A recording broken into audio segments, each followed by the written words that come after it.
خبز البريوش بصراحة من أحلى أنواع الخبز واللي ليه مذاق خاص، وهو أنسب حاجة لعمل خبز البرجر أو الكايزر المدور.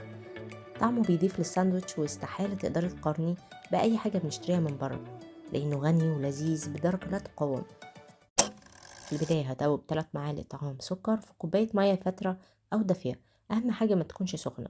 هنزل عليهم بكيس خميرة فورية 11 جرام. هدوب الخميرة كويس وهديها فرصة تتفاعل علشان نطمن قبل ما نضيف باقي المكونات. السكر غير انه هيساعد في تنشيط الخميرة، كمان هيساعد الخبز على انه ياخد لون حلو حتى مع عدم اضافة بيض على الوش. مسحة زيت خفيفة والدنيا هتمشي. هركن هنا الخميرة على جنب تتفاعل، وهحضر معاكم افضل محسن طبيعي للمخبوزات. في طاسة هنزل بكوباية مية فترة وعليهم نص كوباية دقيق، هدوبهم في البداية على البارد قبل ما الطاسة تسخن، وضروري تكون النار هادية في كل الأحوال علشان ما يكلكعش منك. في خلال دقيقتين الخليط هيتقل معاكي وهيبقى بالمنظر ده. هنا ممكن ترفعيه من على النار وتكملي تقليب علشان تفكي أي تكتلات. هيكون معاكي زي قوام المهلبية التقيلة. هنزل بيه في بولة فاضية علشان يبرد كويس، وطبعا هغطيه بستريتش راب علشان ما يعملش أي قشرة.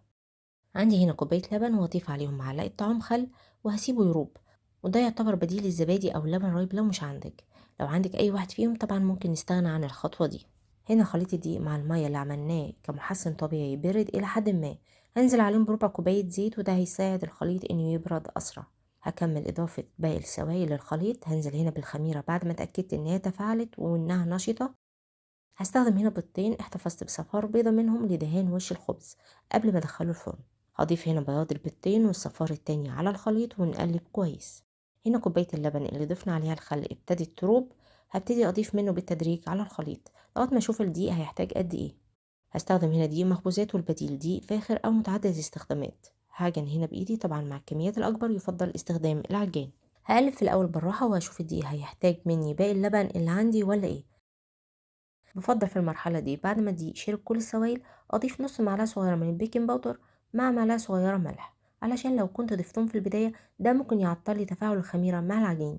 لكن هنا الملح هيقوي لي شبكة الجلوتين الموجودة داخل العجين، والبيكنج باودر كمية صغيرة منه هتخلي لي سطح الخبز أملس وناعم. آخر خطوة معايا هضيف معلقتين طعام زبدة لينة على العجين، هوزعهم على كل الخليط. طبعا أنا هنا مش عارفة أتحكم في العجين كويس في البولة، هنزله قدامي وهبتدي أفرد وألم العجين زي ما احنا شايفين لغاية ما أحس إن العجين اتعجن كويس والسطح بتاعه بقى أملس. يا ريت ما نستعجلش في الخطوة دي، كل ما عجنتي أكتر كل ما الخبز بتاعك طلع أروع. هجيب بولة نضيفة وهمسحها بالزيت حاجة خفيفة، وهنقل العجين بالشكل ده وأديله مسحة زيت خفيفة بإيدي زي ما احنا شايفين، وهغطيه بالاسترتش راب وهسيبه لغاية ما يتضاعف في الحجم. بسم الله ما شاء الله، ده احلى منظر بحبه. هدي العجين بوكس كده وهنزله قدامي والمها بالشكل ده، وهقطع العجين بالعرض وبعد كده بالطول. عندك الميزان الديجيتال ده تمام، مش موجود هنعين كده بالنظر. بالنسبة لحجم البرجر بتاعي بفضل الوزن من 100 جرام ل 105 جرام، وده الحجم المتعارف عليه. بلم العجين وانقله زي السرة كده، ضروري العجين يكون طري علشان يقفل معاكي بسهولة. طريقة تانية لم العجين قدامي كده وبلفه على الترابيزة بالشكل ده. ضروري طبعا نغطي اللي بنجهزه على طول علشان ما يعملش معاكي قشرة على الوش.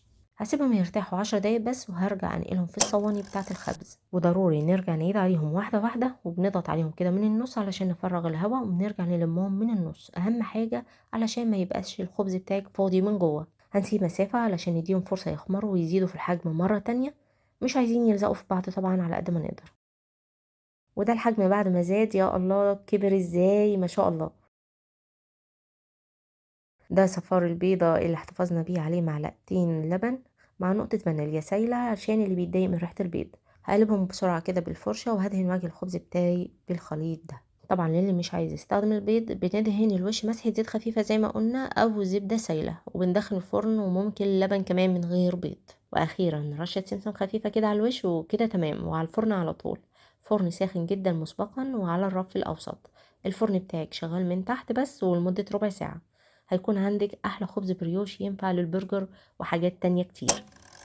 نصيحة بقى، اول ما الخبز بتاعك بيخرج بنغطيه 10 دقايق بفوطة نظيفة ومندية حاجة خفيفة، يعني بنغطيه وبنرش عليه مية حاجة بسيطة كده على الفوطة من بره. الخبز بتاعي لسه سخن بس انا مستعجلة اوريكم شكله من جوه.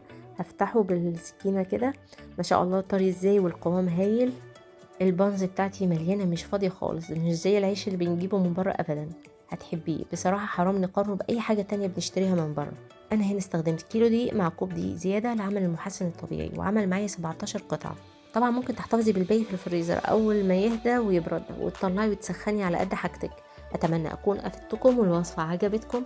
لأي أسئلة أو اقتراحات شاركوني على صفحتي على الفيسبوك أو على قناتي على اليوتيوب المطبخ مع غادة، وهنلاقي الوصفات كاملة وبالمقادير.